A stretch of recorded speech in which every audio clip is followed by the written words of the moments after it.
So, would anybody like to answer some Black history trivia questions? I've got some cash in my pocket. So let's see, who would like to be the brave? So I'm going to ask you 3 questions, and if you get 2 out of the 3 right, I'll give you this. So who would like to be the brave person? Come on. Come on. So 2 out of the 3. So 2 out of the 3. What should I ask him? Who's the first Black to reach the North Pole?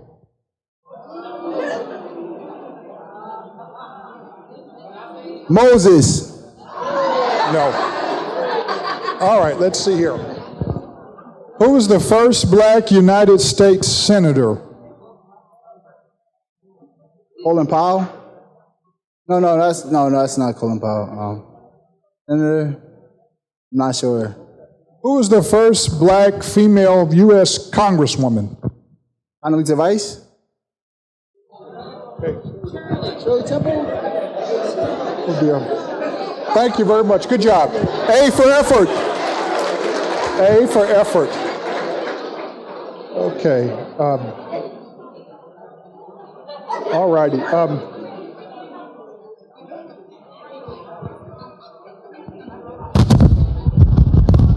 Are they ready? Okay, well, the moment you all have been waiting for, I'd like to introduce the moderator of today's event. She coming down? Okay.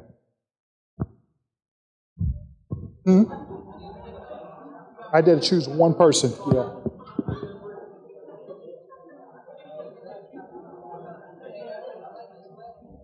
Oh, appreciate it. Thank you very much.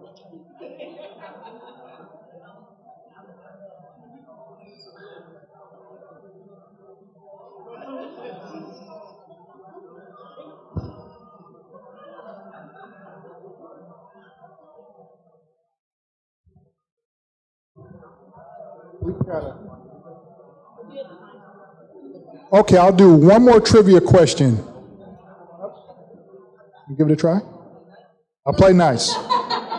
Okay, name three writers or people involved in the Harlem Renaissance. Well, I didn't learn that in school, so I'm gonna ask Spirit. Let's say maybe John Coltrane. If not God, I see people saying no. My bad, I ain't know nothing about the history. The Renaissance, name 3 people. I don't know. I know. Renaissance. What time period was that? James Baldwin. Hey, there you go. James Baldwin. Got it. Langston Hughes.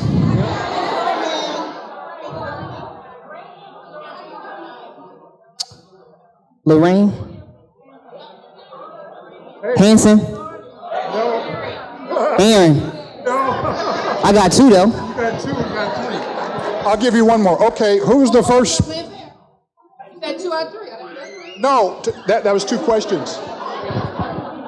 Who was the first Black female United States Senator? I don't know politics like that. Why you going there? Ask me something easier. I'm from the hood, east side to be exact. Come on, talk to me. All right. Okay, let's see here. I think. Trying to think here. Black first, huh? Let it go. I ain't gonna steal it from you, baby. I'm 31. And Black history was out the schools when I went there. And I had to learn it on my own. So ask me what you want to ask me, but work with me. Okay, I got to wrap it up. I'm sorry, the guest is here, but good job. I'm going to go ahead and introduce our moderator for the sake of time. She's one of Wilmington's very own. She's an associate professor of social work at Rutgers University. So ladies and gentlemen, Marla Blunt Carter.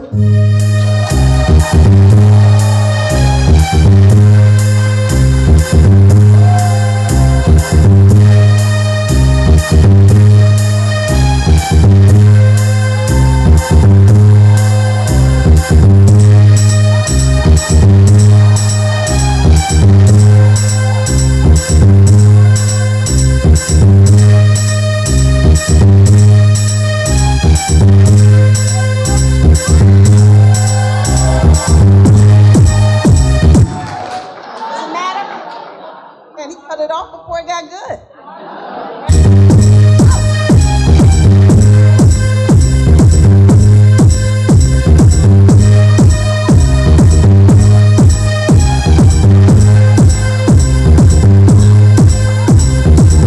Follow me, follow me, follow me, follow me, follow me, follow me, follow me, yeah, follow me.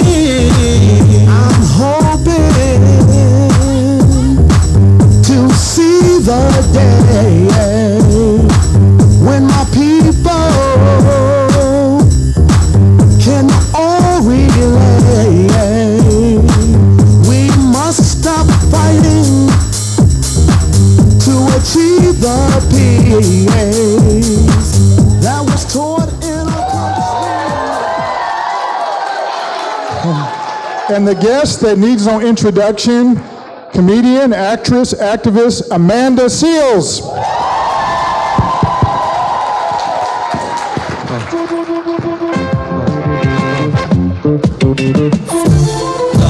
Frowns, cause when my people come in, they gotta use the scale that they weigh the whales with. Cartoons on the G, Gotti made the prototype. Hope you get the picture, but you just can't fold the light. Hermit is making it, kicking down the door and we burning naked. The house costs $1 million, sitting on the beach, and the only thing I know. Okay, Delaware. Yes. Well, that was so nice. Thanks, guys. Yes, we are a very loving state. Yeah. Welcome to Wilmington. Is Delaware known to be a loving state? Well, I was just like, is it? I like the black people in places that are predominantly white typically do be loving black people though. It's true, because it's like, we gotta stick together. We're also known as the slave state, but we're not gonna get there. So before we jump in, we're in. On your show, your morning show, for those of you who didn't know, y'all can hear it out here.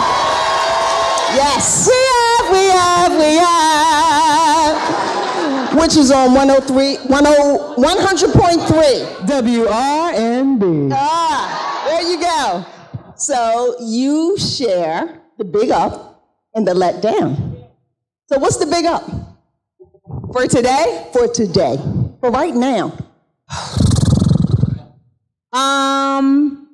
What is the big up for right now? On the spot.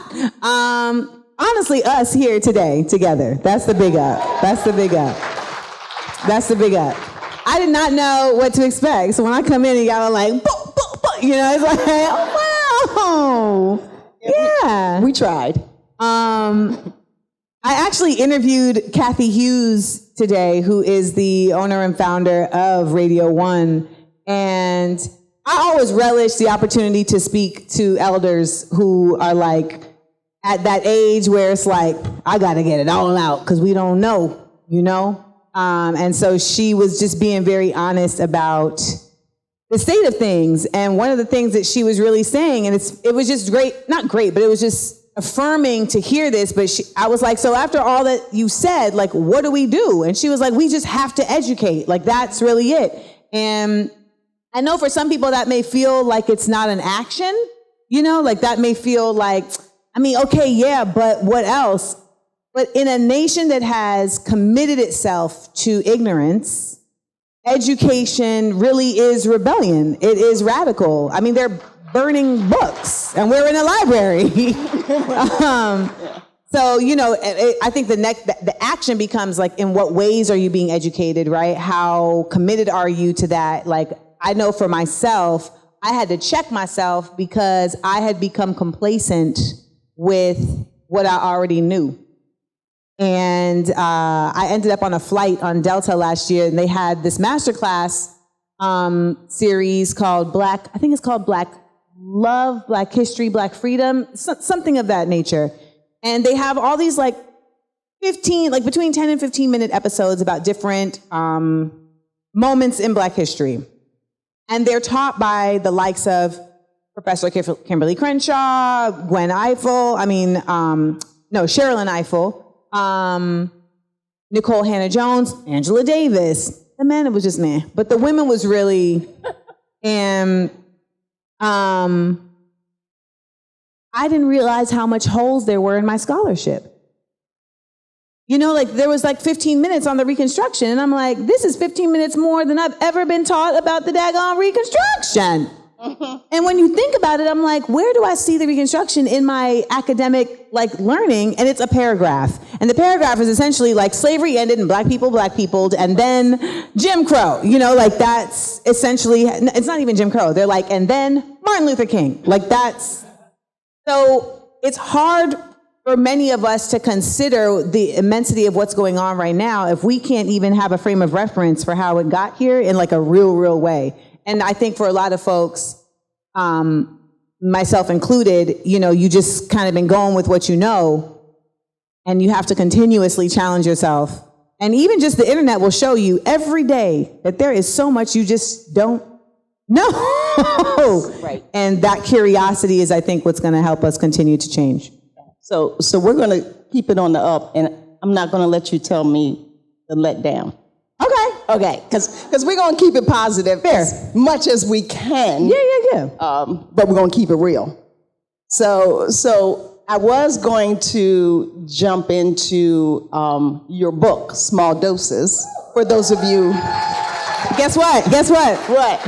What? I signed a new book deal today. Yay!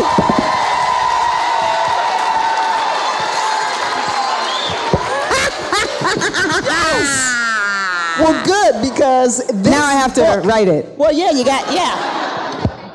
But I don't know if you have seen this piece of artwork, and I mean artwork, the literary work, the wisdom, the artwork in the book. It is the doodles, but the best part for me are the gems that you be dropping. Thank you. And you say gem drop. I mean, it's like it's in there like that. You dropping on these hoes? As the educator that I am, of course, I tabbed my I appreciate favorite. that. Yes. So I'm only going to drop 4 gems that I want you to talk about. Okay. But the first one that I thought really would set us off, and I'm not gonna put you on the spot and have you read it, unless you want to read it. Yeah, no problem. Just the that's all funny. the way to problematic. I literally brought this shirt with me. So this gem dropping is hostile versus passionate. Right? To be a black woman is to be judged on tone before you even open your mouth. The way we hold our faces, the way our bodies are designed, the way we live in our skin, all of the above has been poked, prodded, and politicized for centuries by individuals who did so to oppress. I really wrote this. Yes, you wrote that. See? Let me tell you something. Yeah, writers in here know. You write some shit, you walk away from it, you come back like, I was writing. Okay.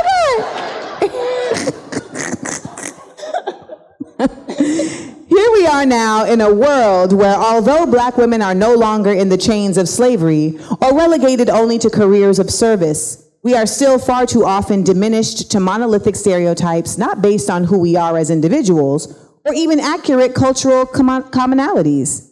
These stereotypes often affect our effectiveness in the workplace and social sphere. In other words, folks try to say that we're ratchet and angry in order to undermine the real shit we are often voicing. Yeah, that part. So the black sapphire. And that's only on page 31. Okay? So when you talk about the perception of being hostile or problematic or challenging or difficult, how has that played out in your journey to get to this spot? Being seen as all of that, how are you still rising? Still I rise. I have a good therapist. I mean that literally, because being that person drove me to a breakdown. because when you are that person, people will drive to break you down. Like that's just the effort, and they can be successful, you know? Yeah. Yeah.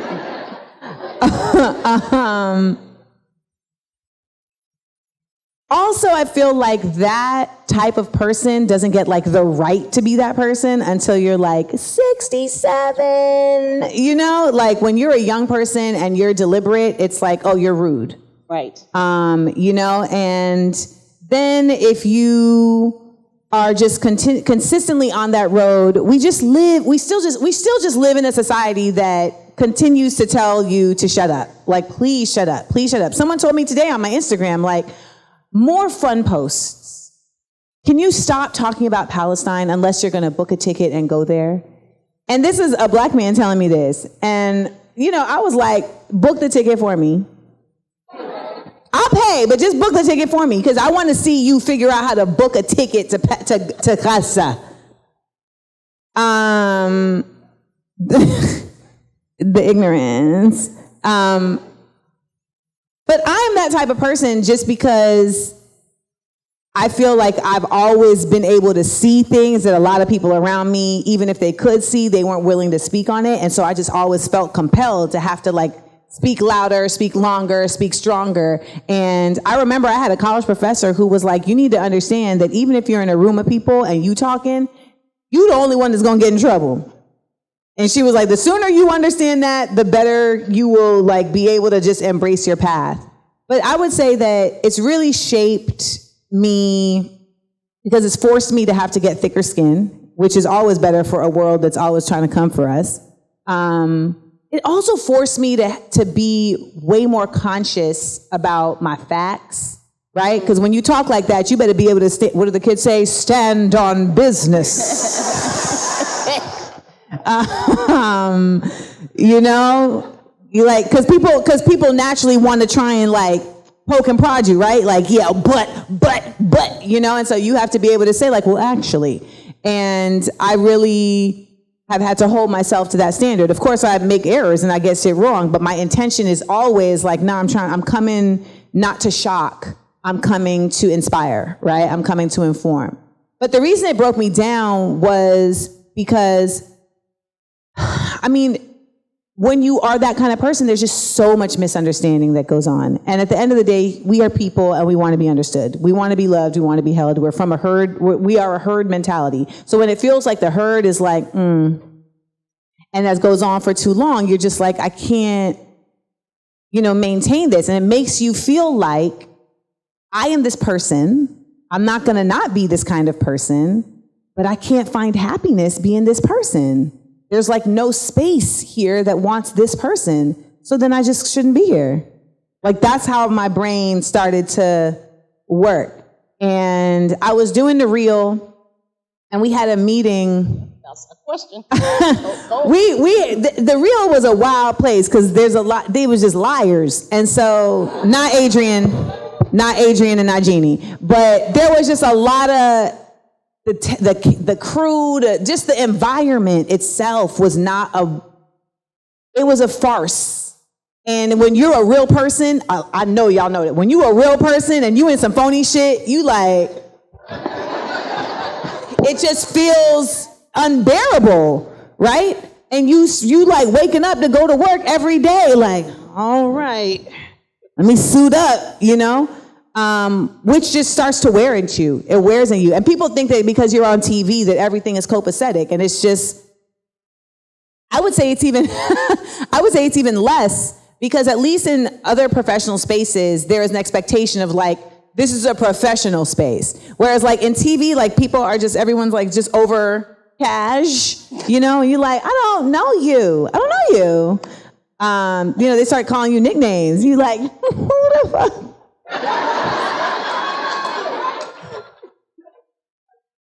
I mean, my makeup artist, hairstylist, stylist, and assistant were all black adults. And our white producer came in one day and was like, hey kids. And I wish we had it on film because all of us went. And she literally felt it and was like, I'll be right back. But yeah, we had a meeting that just pushed me over the edge. There was just a lot of things said that I will one day put in a book. When I write my Quincy Jones book, yes. When I write my I'm 80 years old and I'm about to check out, but y'all gonna get this shit book, it'll be in there, Soul Insecure. And I really was like, I just got pushed over the edge. And the thing about being an entertainer is that you still have to go on. Like, the show still goes on. And I always tell people, like, the day that I began my nervous breakdown, I still had to go on the air. Like, I was in the makeup chair. Like, I started crying the night before and it just didn't stop. And then I like somehow cried myself to sleep and woke up crying. I don't know if y'all ever had that happen before. You like, how I wake up crying? Like, that's not even a thing I knew could happen. And I still got in the car and still went to the studio and still sat there and got my makeup done. And I told my assistant, call my mom. Then my mom, like, call my mom and fly her out here because I was having suicidal ideations and I had never had that before. And I was like, if I'm thinking like that, I need to, like, surround myself, you know? And luckily I have really good friends. And my homegirl actually worked on the lot. Friends, y'all, friends. Listen, my homegirl actually worked on the lot and she just, like, came and sat in my dressing room with me, you know, for the day. But I had to, literally, I'm standing there about to go on stage. I'm just, like, backstage crying. It's like, this is our time. And I'm like, and I'm walking on stage. Now, y'all should have known something was wrong with me because I only had 3 cornrows that day. And that's just not a cornrow number of normalcy. Unless you're doing a braid down, why you only got 3 cornrows? So, but when I talked to my therapist, she was like, you know, I know this feels like very just like overwhelming. It feels daunting. It feels like you're drowning. But what's actually happening here is that you've lost your confidence.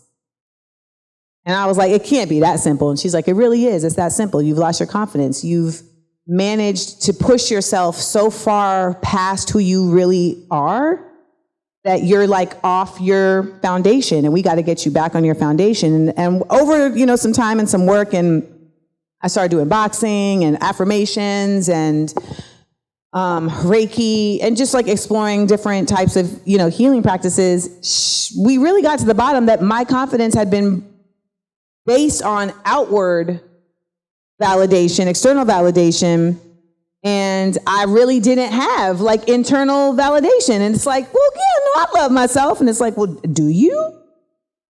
And I think that's a question we don't really ask ourselves, and we're not really taught explicitly, right? Like, I don't remember at any point in my upbringing, like, my mom being like, do you love yourself? You know, like, I think that she was doing things that were teaching me how to make sure that I care for myself and look out for myself, but not, like, the emotional part of things. And that was a journey, and it really, at the crux of it was, you're not for everyone. That was originally going to be the name of the book. I'm not for everyone. And that's okay. Right. It should be, I'm not for everyone, and that's okay. And when you are that kind of person, you understand that you're not going to be for everyone, but that the people you are for are going to really fuck with you. Oh, hey. So I'm looking around this room and I see a bunch of truth tellers that she just spoke about. You're not for everyone, B.B. Coker. You're not for everyone, Hanif. You know, you're not for everyone. Some of y'all, including me. That's why my name is Blunt, to the point. Anyway, so these questions, Amanda didn't look at them, and I ain't reading them. Okay. But I am going to go back to a gym. Okay. Because you were talking about being famous, Black famous, and that's in this book too. When you realize what Black famous was, because it's different than being famous. Let me see if I can find it. Number 2. Huh? I was literally like, where is Black famous in the book? So, question that I have for you. That I remember the night I realized I was Black famous. Mm-hmm. Okay. Hey, read it. Which one is a good read? This is fun. No 3 cornrows. I remember the night I realized I was Black famous. I was in D.C. Speaking at the Brave Summit at Georgetown University, a day of lectures and panels by women of all different backgrounds providing empowerment and information.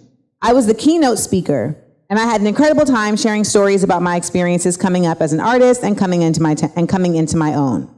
Janice, one of my oldest homegirls, had come to town to hang with me for the weekend. After the event, we were headed to Anacostia to go see my boy, DC native to the bone bristle, Tabby Benet, perform at the Black Love Experience, an annual gathering of vendors, music, art, and just beautiful Black everything in Southeast DC. On the way there, we linked up with 2 of my day 1.5 homies, Thomas and Lamine, neither of which I talk to anymore, but they're still in the book. It was still a moment.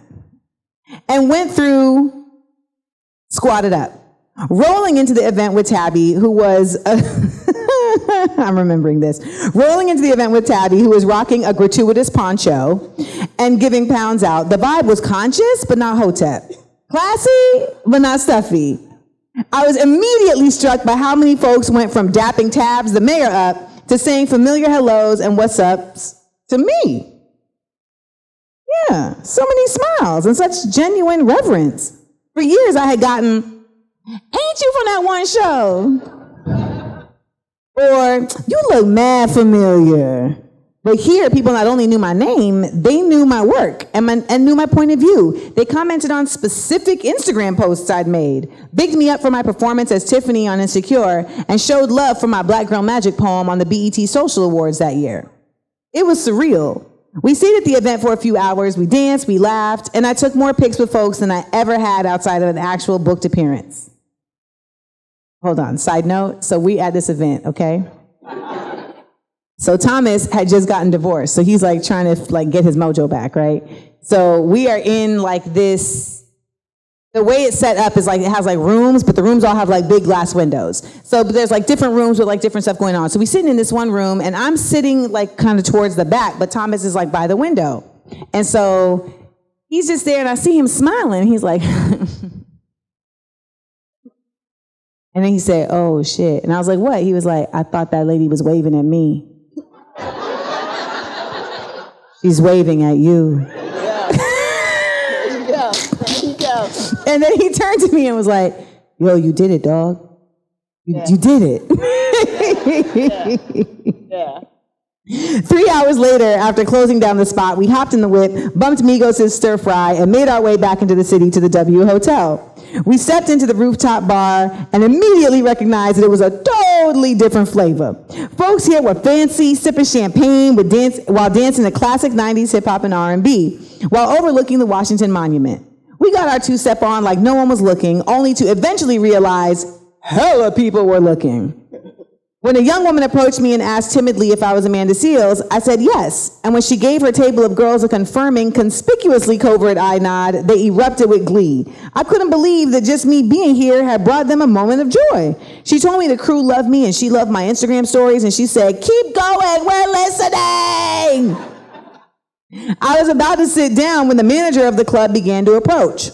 My authority bucking ass got my mouth all ready to respond to whatever BS he was gonna bring my way. But he leaned down and said, if I would have known you were coming, we would have taken care of you and your friends. Oh my God. He went on to say, this is our security guard, and you're his Woman Crush Wednesday. Hilarious. I really wrote it like that in the book. I took a picture with him, me, and the homies, and had a couple more laughs, reenacted the choreography from the New Edition If It Isn't Love video. Y'all know how it is. And it was on to the next joint. We then pulled up to a spot called Park. Yeah. If you know, you know. From the curb, you could already peep that it was pure ratchetry at its finest. I hadn't been to a joint like this since niggas was rocking throwback jerseys in the club. We rolled up and money at the door was giving us the business, saying that we had to drop $20 even though the club was closing in an hour. My homies were flummoxed. They tried to reason with him, saying, "My mans, this makes no sense though." Mid-negotiation that was going nowhere, a young woman steps out of the club, giving you a full stiletto with a head of laid edges to inches, donning a black skin-tight long-sleeve sheer onesie, adorned in pearls of various sizes. I was enraptured by the look when she exclaimed, "Is that Amanda motherfucking Seals? It's my motherfucking birthday. Can we take a motherfucking picture?" Everyone craned their necks my way, and I sheepishly obliged. Who did she give the camera to take the photo? Money that was giving us the business at the door. After that, the homies gave him the, "Okay, now what?" See? We went inside. Now, once inside, folks was getting it in, and we were sliding our way through the people like a plumber using a snake to clear the shower drain of a woman with a natural. This room was a totally different flow. From our first stop with the Afro-centric turn-up to our second stop with the R&B grown and sexies. With OT Genesis urging us to push it, push it, push it, and Future mumbling something indiscernible, we joined in, waving our hands in the air like we just didn't care. Even in this shade room-esque environment, without skipping a beat, the love continued with folks crossing the room to snap a pic, even stepping away from the dub they were receiving, providing to come say, "What's up?" It was surreal. I've had a life of people telling me, "People don't like you. You're too much. You're extra." And at a certain point, I began to believe them and not like myself. Then I went to therapy and worked through that, and it made my truth clearer, which made my voice stronger, which made my style sharper, which made my work tighter. And the next thing I knew, my energy is on flow, and the fake ones is coming and going, and the real ones is recognizing real. I'm gonna leave it there. Is that Amanda motherfucking Seals? All true stories. Wilmington, you're welcome. You need to go get this book before you get the next book. You need to watch In Amanda We Trust, her documentary about civic participation and about the ignorance of the American voter. But it's funny as hell because it's Amanda. Thank you. And so, what's up? We're just Amanda motherfucking Seals. In Amanda We Trust. No, he said Amanda motherfucking Seals. That's what he said. Well, speaking of the word motherfucker, and speaking of someone's birthday, this book, I hope you will sign it. Of course. To my favorite doctor, Dr. Joan Coker. Oh, hi. Who I think she probably made sure this whole room got the COVID shot. But she is phenomenal, and today she is 60 years old. Black, don't crack. So we're gonna give this book to Joan no for her problem. 60th motherfucking birthday. Yes. Okay, it's for you. That's for you.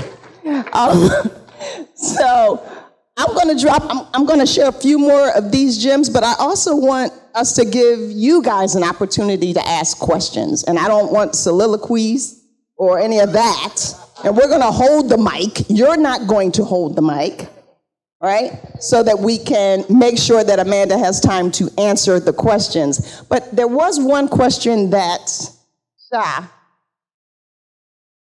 sent to me. And I think it's something, we've been light. We've been keeping it light, kind of serious, kind of light. But All right. But let me read. Accept the challenge. Well, it's not hard, but it's relevant.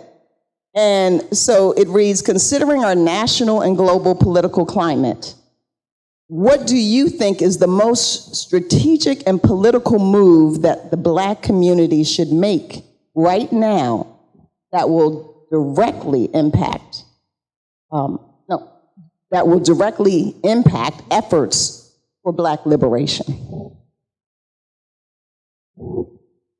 Didn't mean to go too deep.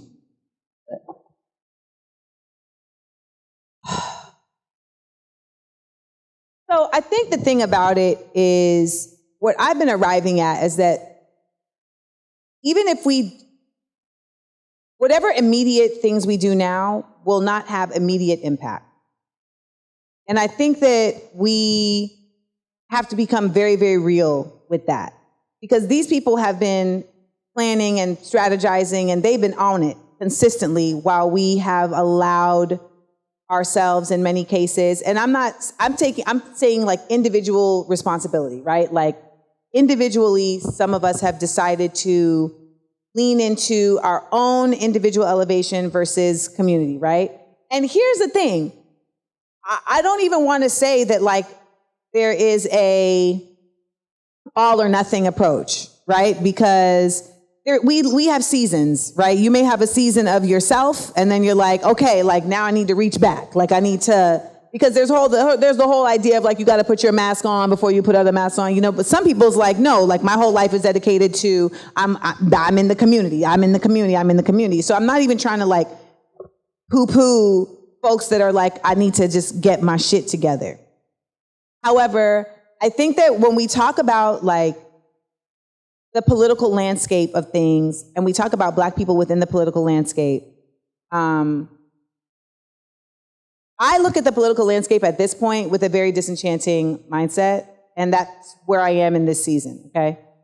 And I feel like at this point, the political landscape feels a lot to me like policing, in the sense that the culture of it is so big, and it is so decisive in its corruption, it is so decisive in its dysfunction, that even if you are coming into that space with your morals and your ethics and your principles, you are an individual that is trying to overpower a system that is so grandiose in its commitment to fuckery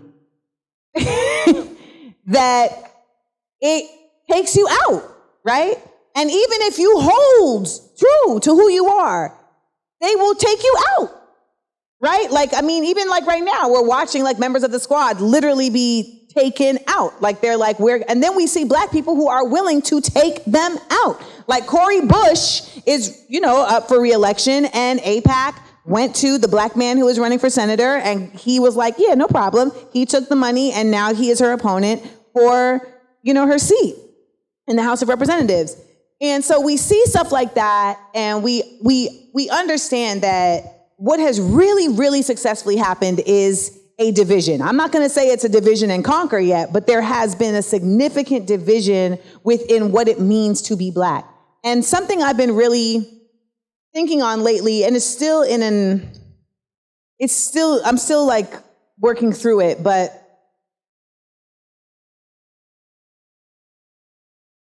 so much of my frustration with us, I realize, comes from that we don't have a blueprint like for any other society. Like we can't look at like the Jewish community and be like, if we could just be like them. Well, they weren't taken from shores, and they weren't, and even if there were Black people who were here that were indigenous Black people here, they were then clumped up with the Black people taken from so they lost their indigeneity in that way, right? So we are literally the embodiment of our indigeneity, because we weren't even allowed to call this land our land. So even when we owned pieces of land, they were still like, yeah, but we can come and take it, right? So we're such a young people. Like we're such a young people. And when we talk about what's going on politically, it's only been 100 years of this fuckery, right? But it's just been so deliberate. And now what we're watching is a panic, because white supremacy is like, oh, we have to like keep our hooks in, right? We have to keep going. And now we have like these, now white supremacy has like these other factions that they're using. Like Zionism is very much like a new tool. I wouldn't even say new for white supremacy, but it's new for a lot of us. Like, I didn't even know this shit was out here. It's really some ha-ha, you know? And so I say all that to say that the answer to your question for me still comes back to this concept of education. But it's really like, it's not just education in terms of history. It's not just education in terms of systems. What I said earlier, that I didn't know how to love myself. Black people do not know how to love ourselves. Like, we're not taught that as a cultural practice, right? Like, there are other cultures that have like practices on how they love each other. We do things that really are that, but we don't call it that. When we go to barbecues together, like when we go to cookouts, that's us being us. And some of us know that, but some of us take that for granted and we don't protect it, right? Like, I know some people be like, Amanda, you just be gatekeeping. I'm like, no, they're really trying to say that Travis Kelce invented the fade. Like, that's not gatekeeping for me to say, like, niggas been wearing fades. Like, so, I mean, I wish I had like a very deliberate answer, which was like, okay, this is what we need to do, guys. This is what we're gonna do. I think that there's different answers for everyone, right? But my frustration right now is that we have a very clearly dysfunctional government that has never functioned for us, but at this point doesn't even function for them. I mean, like what we saw yesterday in the House was wild. Like, so y'all, and it's literally just because Donald Trump is like, y'all got to do what I want y'all to do. And if y'all don't do that, then y'all can't do nothing, which is also bonkers, right? And the fact that there really is no legitimate course of action for like holding people accountable who are holding the government hostage for someone who's not a part of the government. That's crazy, okay? It's like Suge Knight calling shots from jail. Like, what are we? And so like, that's so wildly frightening to me, right? And so I know so many people right now, the other thing that's happening right now is that we are in a learning process about how to love ourselves, about our self-awareness, about our emotional awareness, etc. So now what we have is a whole enclave of voters who are like voting based on their identity. That was never the case before. People were voting based on their community and their economics. No one was voting based on their principles, right? Like, I mean, even when white people who are racist and are voting for racists, like they're not voting for that on principle. They're like, well, they'll tell themselves, I'm voting for that for economics because I'm fiscally conservative, but I'm liberal. No, you're not. You're racist.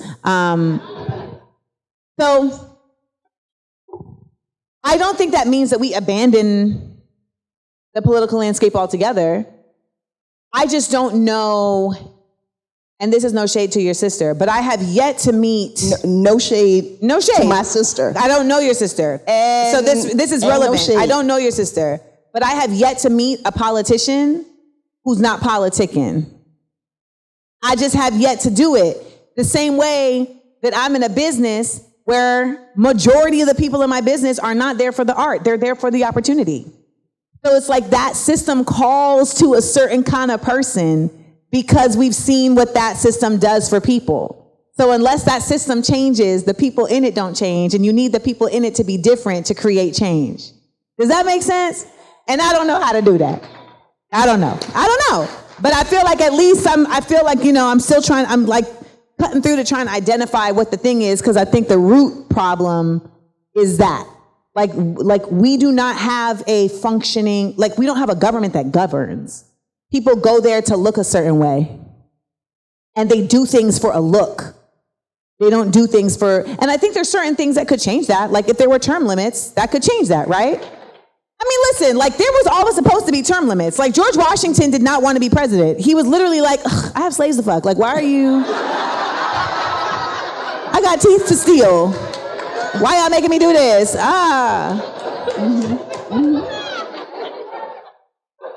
Real talk. He was really like, I don't want to leave my little shit. I don't want to leave. Fine, I'll come and be president real quick. And then he crossed y'all river. So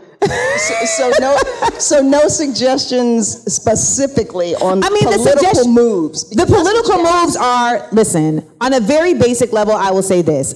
I personally feel like they be deciding who the president is, like, okay, so that's just me. I know some of y'all are like, okay, she's a conspiracy theorist. She's going to talk about the Illuminati next. And I'm not. It's just that I really do feel like the powers that be do not let shit be in our hands. However, I do think there's a certain level that you just can't control, and there are levers that have to be pulled by these people in power, and that is what we should put our energy to at this point, is trying to do our best to control those levers. And that goes all the way up to the senators and the congresspeople, and it's also your judges and your DAs, and their school district is up for election right now, right? So it's like, if we can't control it from the top, then we need to start from the bottom. Now we're here. Now that's an answer, yeah. And the other part I will say is this. Really, I theorize that we are already in a dictatorship. Yes. By the Supreme Court. The Supreme Court are literally functioning dictators. They are in position for life. They have impunity. And they ultimately are corrupt. Like, we know it now. It's very clear, etc. And nothing will happen. That is the definition of fascism. They do whatever they want, and it doesn't have to be in any way responsive to what the people want. Over 60% of America has said, we want Roe v. Wade to not have been repealed. And they were like, man, whatever. Yeah. So those are my theories. Is that good, Sha? Okay. Come on up. Come on up. Fashions. I ain't gonna snatch it from you. These are the rules. So first and foremost, I want to say I'm giving thanks because I didn't know what to expect. Fear led me here. I walked past and I said, let me check it out. My first time coming to an event like this, respectfully. Welcome. Ashe. Relax. So I want to ask you, how do you protect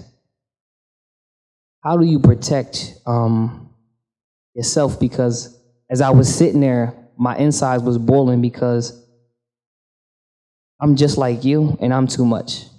So I'm asking, how do you protect that in a space where it be a lot happening? And I'm familiar with you to a degree, but this right here just made me really, really like love you on a different frequency. So I appreciate you. So how do you protect? Appreciate you too.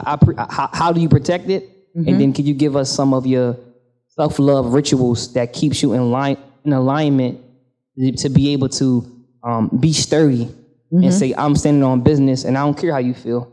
I'm dealing with that right now. Okay. Thank you. Thank Seven you. God, that's amazing. Local artist. This is very clearly an artist. We know our people.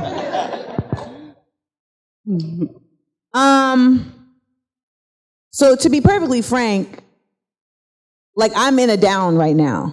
Like, I've been very vocal about it. Like, I'm actually in the throes of a depression. Like, a lot of this energy that you see is from y'all. Like, I'm just receiving it from y'all, but I could cry right now. Like, and that happens when I feel like I don't pay enough attention to those protections, right? And you have another question?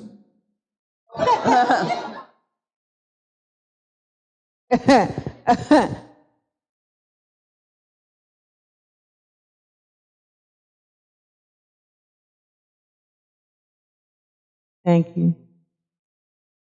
Thank you.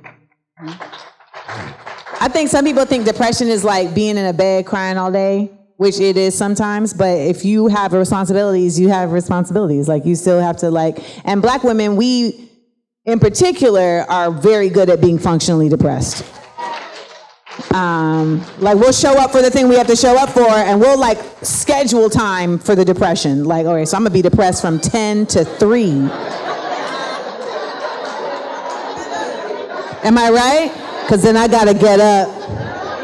I gotta be at that thing by 5. Right. I gotta get my hair done, you know, so like, you're trying to still manage. So the ways that I typically have protected myself are, one, centering creativity. And I let that slide in the last 6 months because I became so immersed in the struggle for Palestinian liberation that I just haven't been creating. And sometimes y'all are like, no, but we see you doing the podcast. Like, we see you doing this, that, and that's talking. And it's still creating, but not in the way that like my artist heart creates, which is like drawing, painting, like making something from nothing. I decided today I have to do another one-woman show. Like, that is going to be a recentering for me, right? That's going to be a recentering for me. My plan is to mount it in October. And when I'm in my best place, the way I protect myself is I only keep around my best people. And that is an ongoing process. And I don't know, it sounds cheesy, but affirmations have really been helpful to me. And I didn't really believe that, you know, because you're like, okay, like I'm going to be looking in the mirror saying shit, like, all right. But when you're truly doing affirmations, it's not you talking, it's the spirit, you know, and that's whatever you believe in, right? Because like our bodies are the mechanisms through which we're moving through the world, but our souls are what is in our body, right? So when you are able to really tap into that, you know that like sometimes your soul got to speak. And when I'm disconnected, it's when I'm not doing that. When I'm not listening to my soul, like it's just my outward talking. And I feel like what you were talking about where you're like, you know, I'm dealing with people that are, it's so fucking annoying.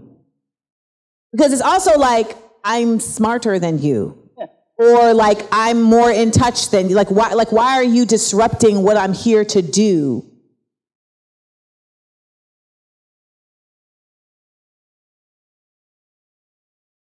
Yeah, because they're everywhere. And so then you learn how to protect your, so I'm an empath. I can feel everything all the time. It's really irritating. Cancer to the hilt.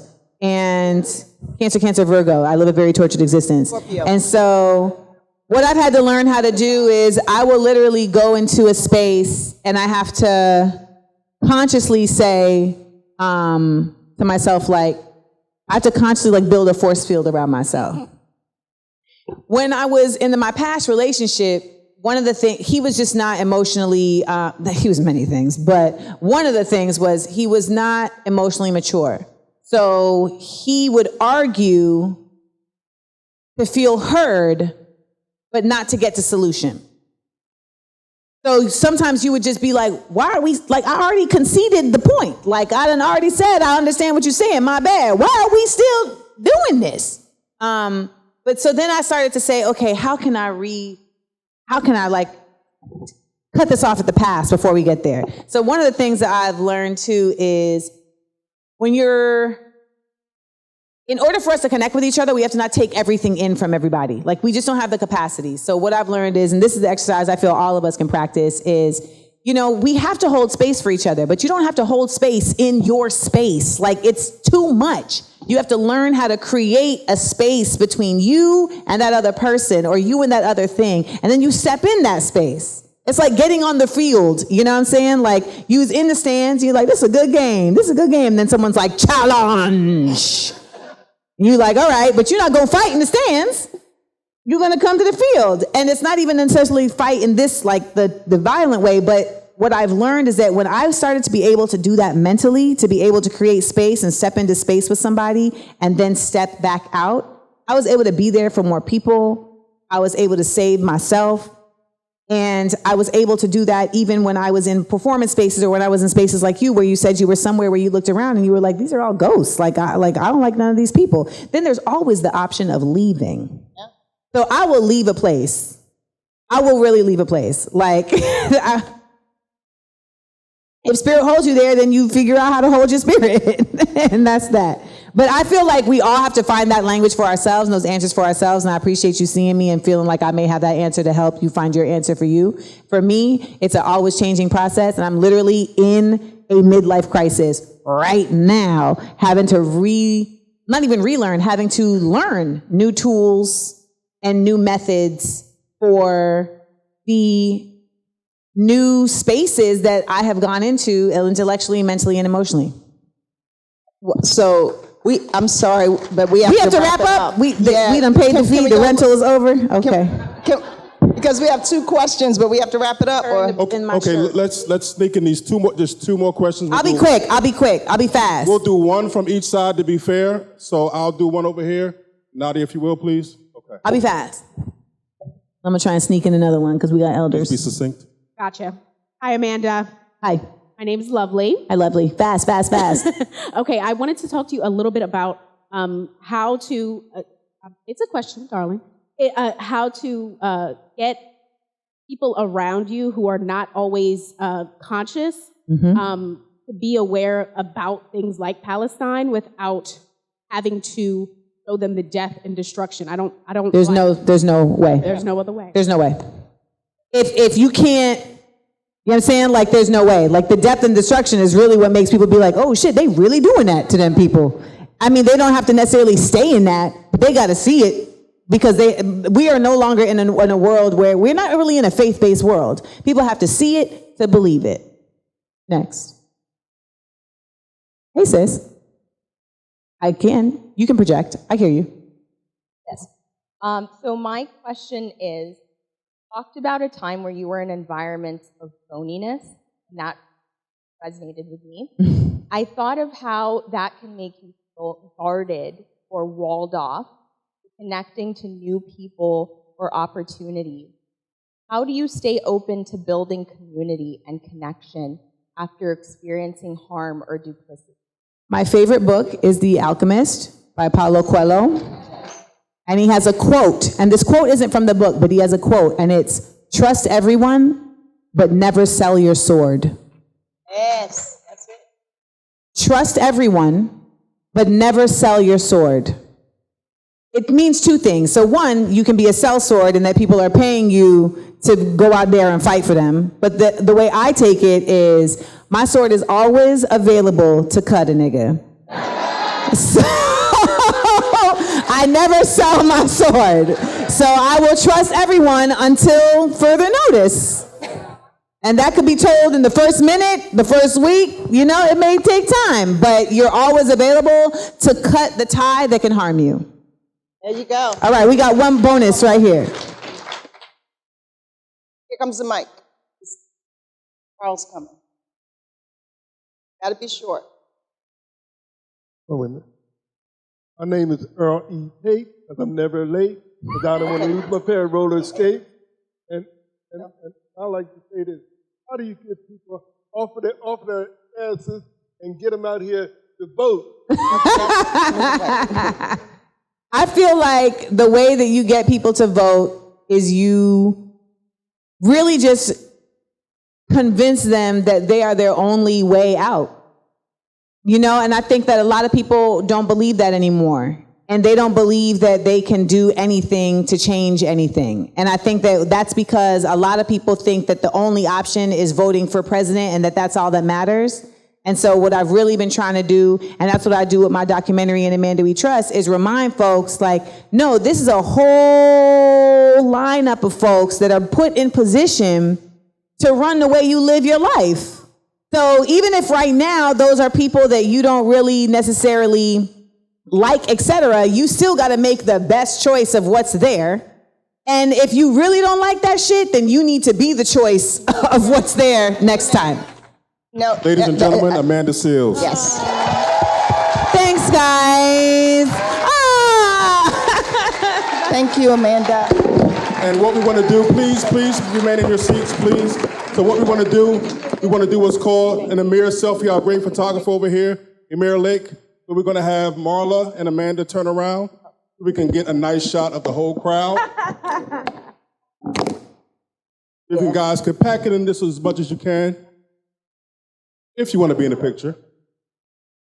Let's do one with my phone. All right, everybody make some noise for Amanda.